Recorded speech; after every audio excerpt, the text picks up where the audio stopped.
Hello again, it's Celine again, and it's still Tuesday, the 7th of September 2021. Yes, almost said 1921 there because I'm old. I'm that old.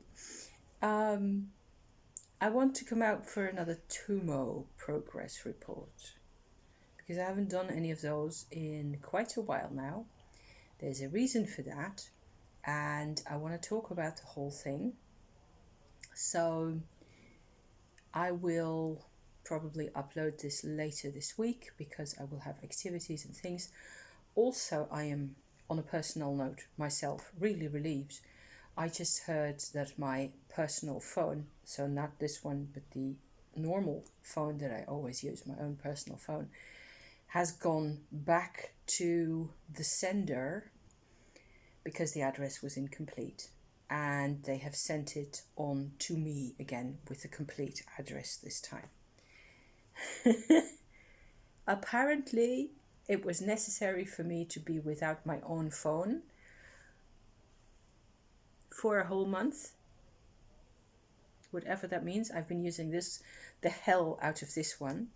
So there's a difference, apparently, I guess. Yes, I haven't been able to upload my holiday vlogs that you're still, going to get as soon as, probably be next week. At least I feel quite a bit more confident and more sure of things that they're actually going to proceed normally from here on out. Chaos energy. Good Lord. Anyway, so it's back to being patient with that, and it's not really a problem anymore.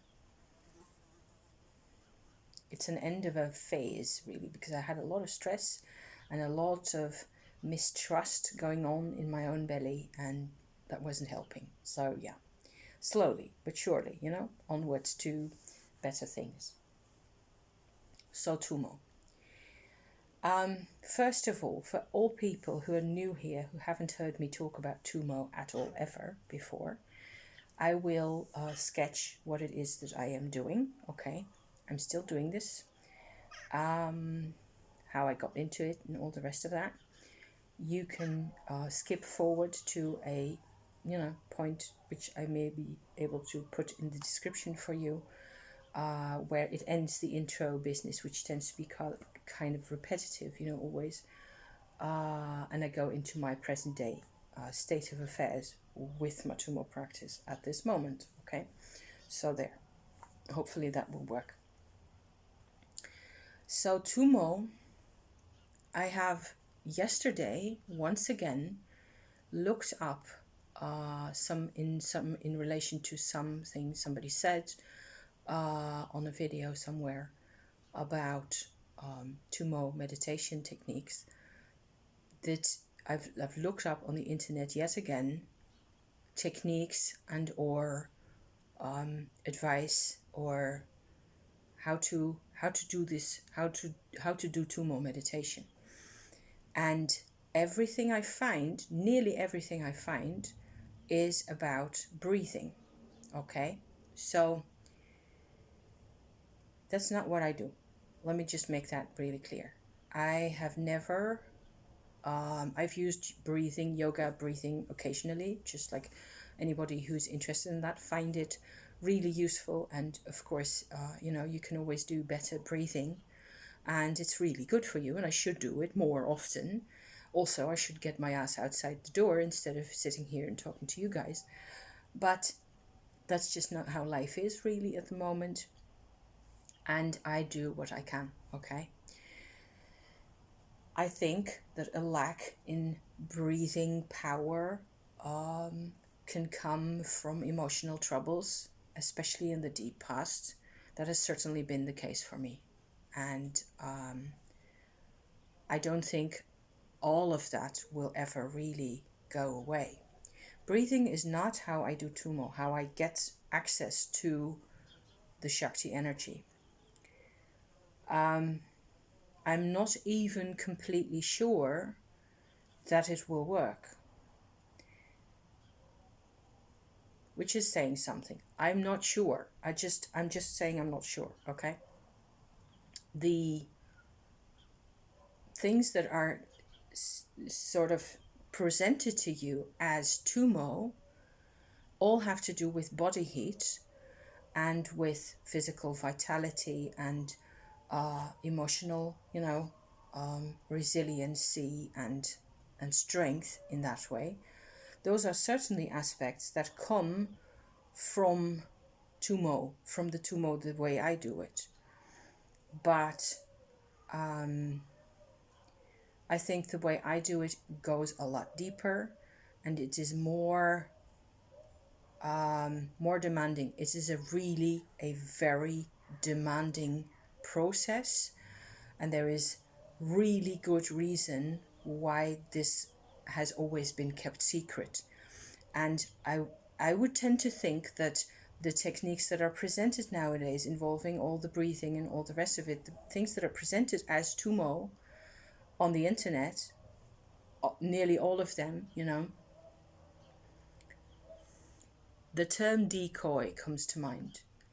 It is in order to give people what they think they want without making them, endangering them really, or bringing them into waters that they will not know how to navigate.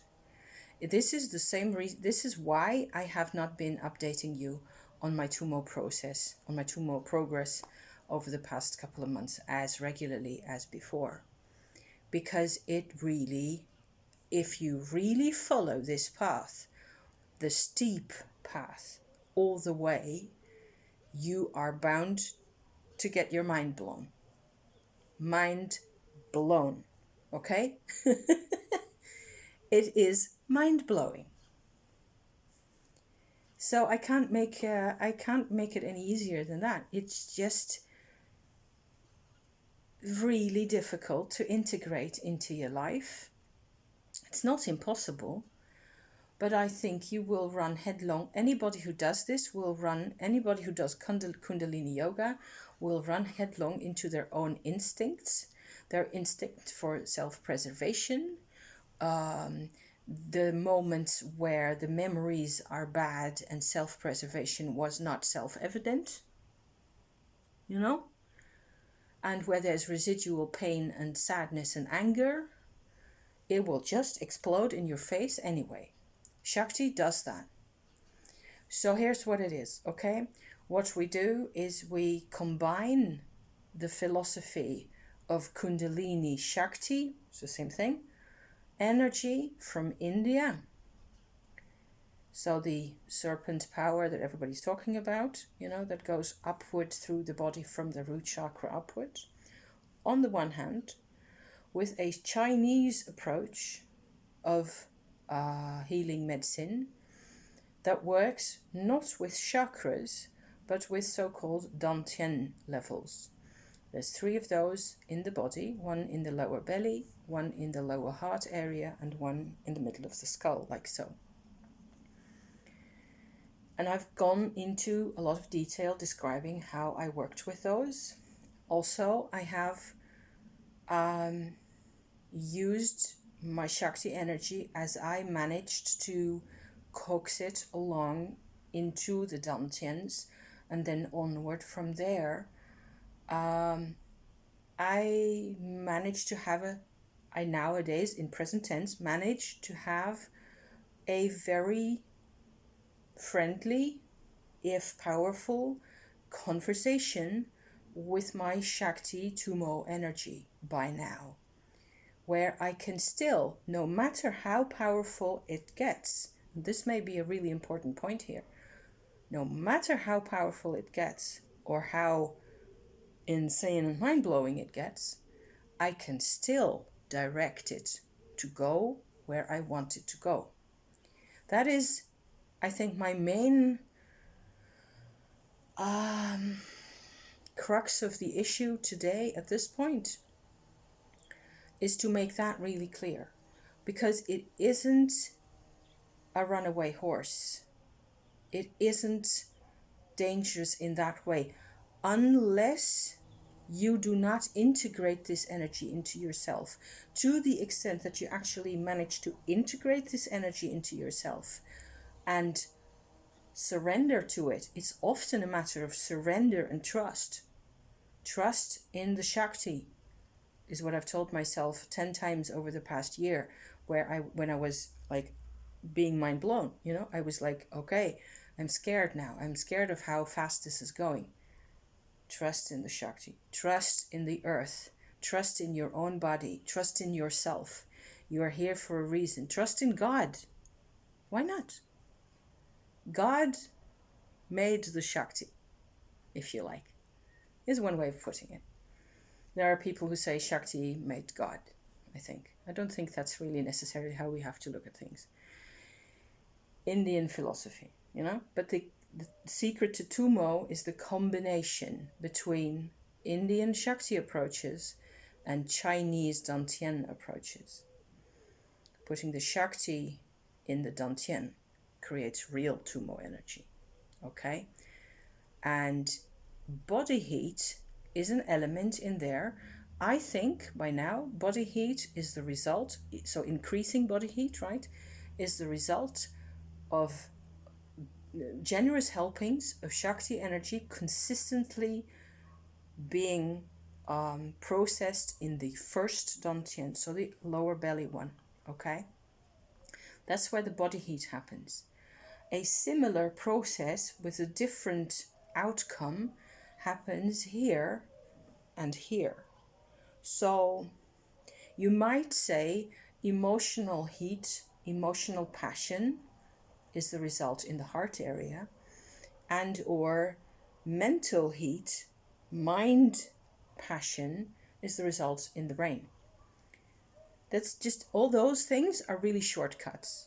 In actual life, starting December 2020, I had to forge a path. I had to clear out a lot of passageways, I'm telling you, both in my belly and in particular in my heart area. This whole space here was so clogged up that there was no way for the Shakti to walk its way. There was just no way she could do what she could do, in there.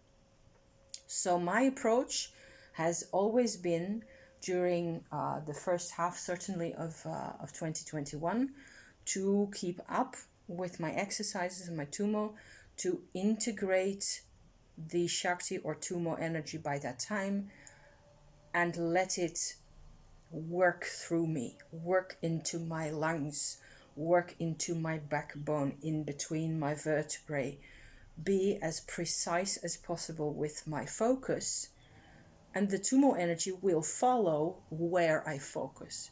That is still true. That happens all the time. So that's one important part of this whole truth of Tummo story here.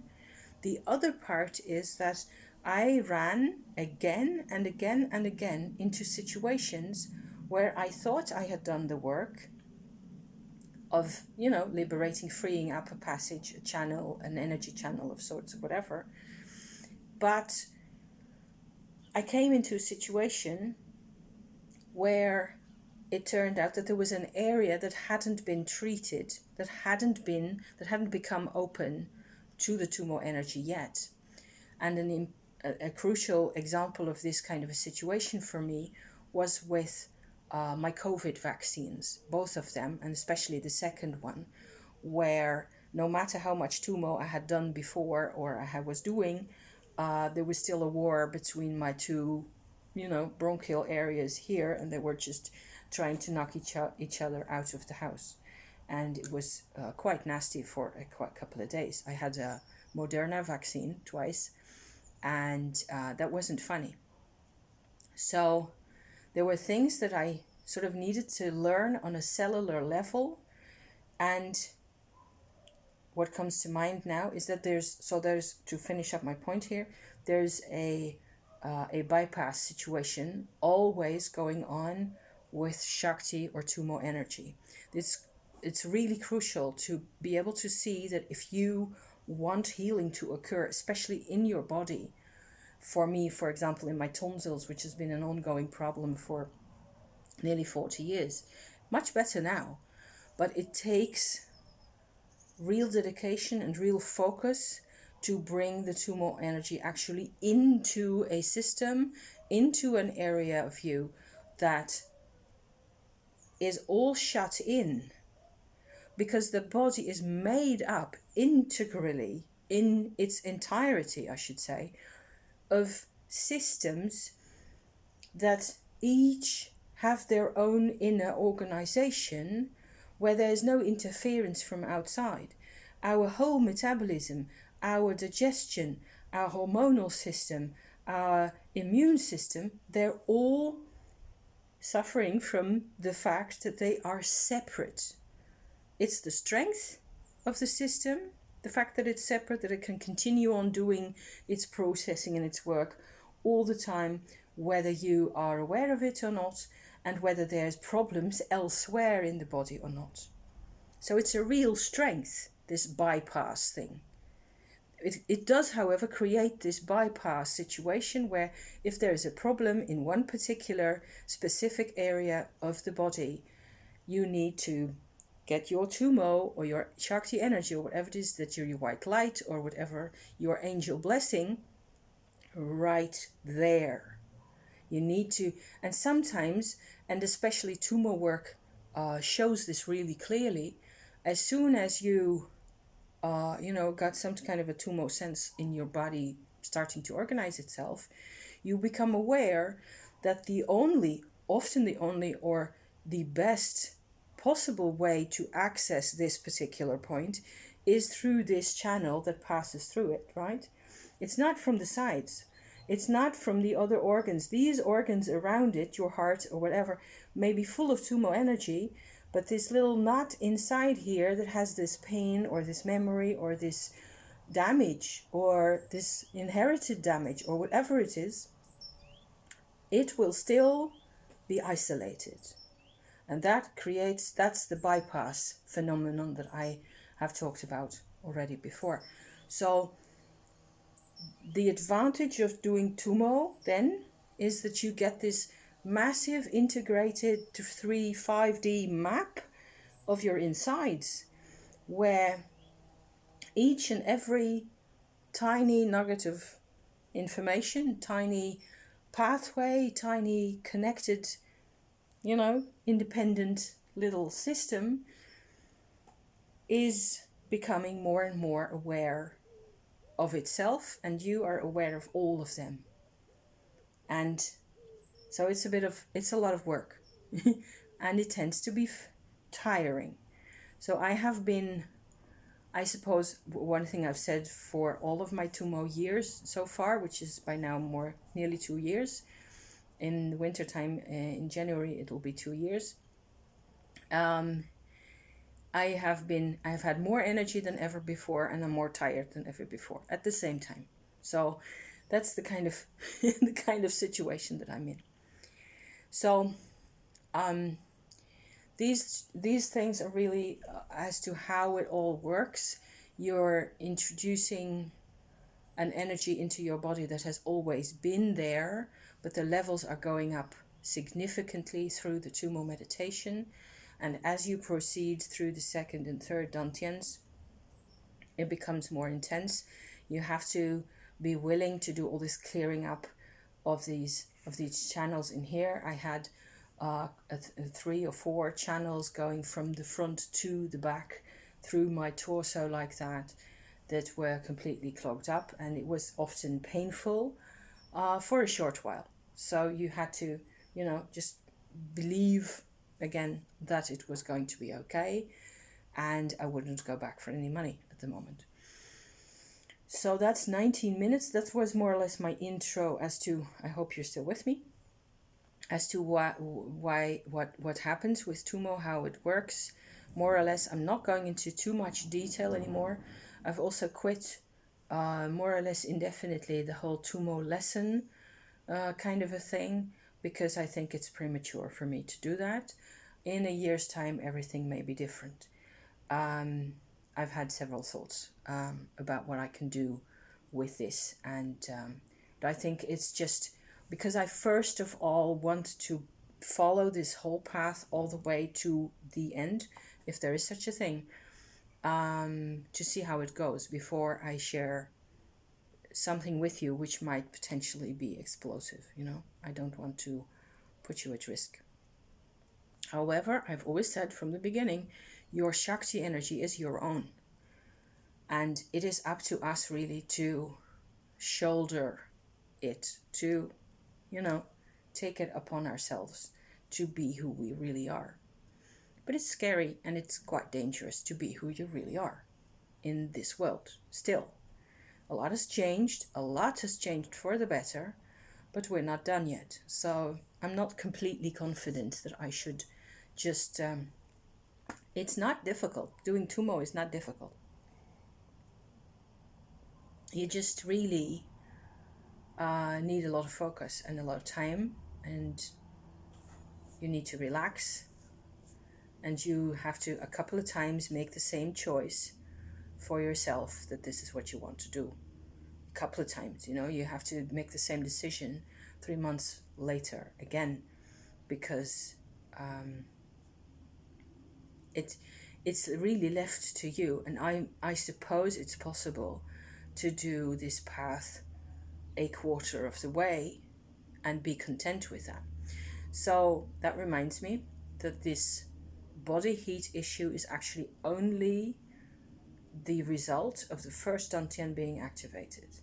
If you do this with breathing, which is possible apparently, I haven't done it this way, so I haven't really noticed, but I believe it's possible, then it is quite possible that you have no real sense of where the Shakti comes from and or where it is going, and that you do not really need it to go any further, and that you're content with your body heat being slightly increased and your metabolism being increased and your dantian, your lower dantian being happy. I am all about the lower dantian being happy, because the underbelly happy, the rest of you is happy. You can go about your job, you can run around and be busy and active. It's a world of difference. And I've noticed it myself in a context of menopause moments, which I had in the springtime a few. So there, I really rediscovered the first dantian after having gone all the way up to here. All this is a matter of personal choice. I suppose if you limit yourself to the first dantian and the breathing, this is the result you're going to get. Okay, that's good enough. I don't think that approach would work if you were in Tibet at 4,000 meters altitude in the wintertime with no central heating. So there you can see how they go about things, and what I call real Tummo is about. That isn't the breathing and the first dantian thing only. That is just like a very watered down 10% version for people who don't need the other version, the real thing. Okay, 23.5 minutes. This is where we go over to my recent state of affairs, okay? Because I have followed the steep path up the mountain with my Tummo energy going through dantian number 1, through dantian number 2, through dantian number 3, and then after a while, after all this was all sorted out and more or less comfortable, into my crown chakra, where still, more processing needs to take place, and then out through the outside into mind-blowing country. Okay? And this is what I just come down from. Basically, I went into this, what I call a Trikaya meditation. This is not a meditation. This is pure energy work, and it is indescribable. I have sort of wondered how to describe this to you guys. It is a different reality. There's a reality that sits on top of your crown chakra and above it. I believe this is what they mean in Himalayan art when they talk about the Pure Lands. I believe a lot of the Himalayan art details and symbols, nearly, well, at least half of them, the skull cup, the Vajra, dagger, tent peg kind of a thing, the skulls all over the place, the wisdom fire, a couple more things that you could think of, they all pertain to the Tummo process. Without the Tummo, it's just another picture. But if you do Tummo, you know what they're talking about. And I cannot look at Himalayan art without going like, okay, there's another thing here which I can interpret as such or such, because I just think that's it does me good to connect to that kind of thing. It's also the only connection with other humans that I have, other than this here, where apparently some people are really willing to listen to me talk about this type of stuff. It's an adventure. So there's a theme in Himalayan art that's called the Pure Lands, and I suppose you could qualify it or describe it as the land of the soul, but it's an experience, and you become aware in I become aware each time of a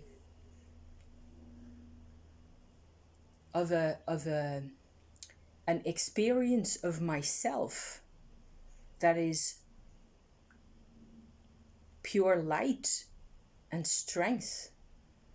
And it's like I said already a couple of times, it's mind-blowing because it is completely unlimited. It is you're yourself, but limitless in strength, in scope, in dimension, in purpose.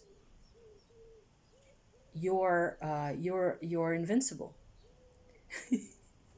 So that's kind of, it's neat and scary, and what happens is, because you've been Tummoizing yourself all the way up here with your Shakti energy, because I spent hours every week sort of vibing the whole thing together and keeping my vibes more or less in the same plane all the time.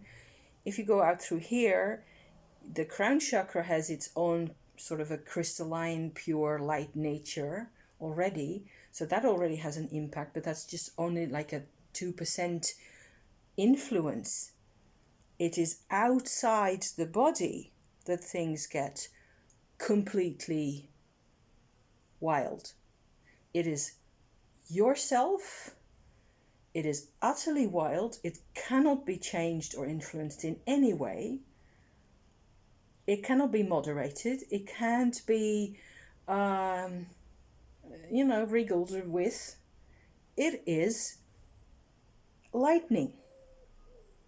But this is you, yourself, who are that, I'm actually managing to find some words here for this experience, I think. At least words that work for me. I hope this does not make any sense to you. No, I don't. I hope it does make sense to you. I hope it will only ever give you a sense of, okay, so maybe there is a keystone to this life. But the keystone isn't inside the life. It isn't inside our approaches to life as we know it with other people, as we know it as human beings. It's completely out of this world, what you get into with Tummo. So you see that I was hesitating to bring this kind of stuff in a teaching form. I don't think I should do that, not anymore. Not unless I can really see what it is that you're doing and that you're safe and you're okay. And maybe by that time, things will be easier. I think there are a couple of conditions that you have to fulfill before doing this, before getting on this path. You have to be completely confident and sure of your survival. So you have to be free of worry.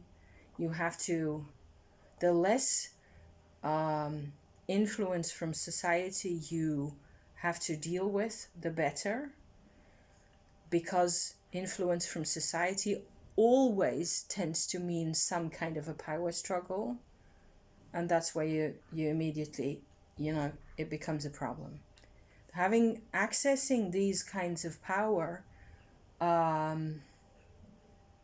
well, it will create havoc with all sorts of, established relationships.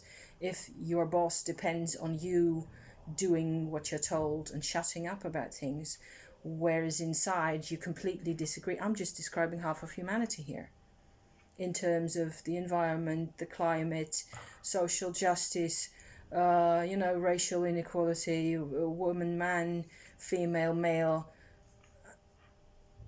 Need I say more? So unless you want to really explode in their faces, not everybody will do that. I'm a very fire element person, in my horoscope, in my astrological chart myself. Other people will they will be capable to finally choose to walk away from the situation. I don't really necessarily feel comfortable being responsible for a complete socio-political revolution and utter breakdown of everything. That I'm scared of that. I don't want things to break down. I want things to transition gradually and for everybody to survive. I want everybody to survive. I want everybody, no matter what they've done and who they are and what decisions they make, I want them to be able to have the time to come to different conclusions if that's what they need to do. To change their minds. To turn a page, if possible. If that's what I would like to happen. I would like the plan for the world, to be about one person at a time, making decisions, people being accessible to people being open to change more and more. Oil, gradually colors, rainbow colors spreading outwards, like so. So yeah, that makes me a bit more comfortable saying those things. It's completely mind-blowing on a personal level, getting back to that, other than, world peace and stuff like that. I haven't really thought of what it is that I might do with this energy in this body. I know that I'm supposed to do something in my body with my energies. I know for certain that my astrology and my Tummo, my tarot reading capacities have, developed quite a bit because of this, because that was where my energy went. My energy went into understanding what was going on for me, understanding my patterns, understanding this whole gaslighting thing that I've been, dealing with myself, and trying to see as many parallels as possible. I need, to be a spider in many webs, I think. So my Tummo energy, my Trikaya, which is what happens out here, it comes because you've been Tummoizing yourself, like I said, all over. What happens is hello, yes, you start vibing with this part. This vibe drains, sort of, it's not drains into you, it communicates into your body. It's exhausting. It is magnificent and a lot of fun and exciting and just, yeah. Stormy seas. And funnily enough, I would expect myself looking, talking about this like this and thinking about it, I would expect myself to do a lot more artistic work. I hope to do that in the future. Sometime in the future, I will be doing. At the moment, the best I can do really is doodle, pull cards, and see the beauty of the cards amongst each other. That works really fine. Occasionally, I have an astrological chart that I can, analyze and have fun with, and that happens for me. And wow, cooking and that kind of thing, making food, stabilize, okay, hang up laundry. So on that note, I think that's enough for my Tummo progress report as is. A lot more can be done, a lot more can be said. I am quite sure that my whole graveyard plus other types of dirt operation that I showed you earlier last week has something to do with this, my fascination with dirt, earth, as a vibrational container and an empowering. I really enjoy working with my little flasks with the dirt formulas in them, and that kind of thing really. I can see why that is witchy and dark and dangerous, because it is actually empowering. So on that note, bless you for being here. Thank you so much from the bottom of my heart. Because you make I am not alone, okay? And you're awesome. You really are. So I will upload this later this week, and because between there and here I will be busy for a bit and seeing people and things. My mind will be on ordinary things, if that's at all possible. Thank you for watching, and see you next time. Okay? Thank you. Bye-bye.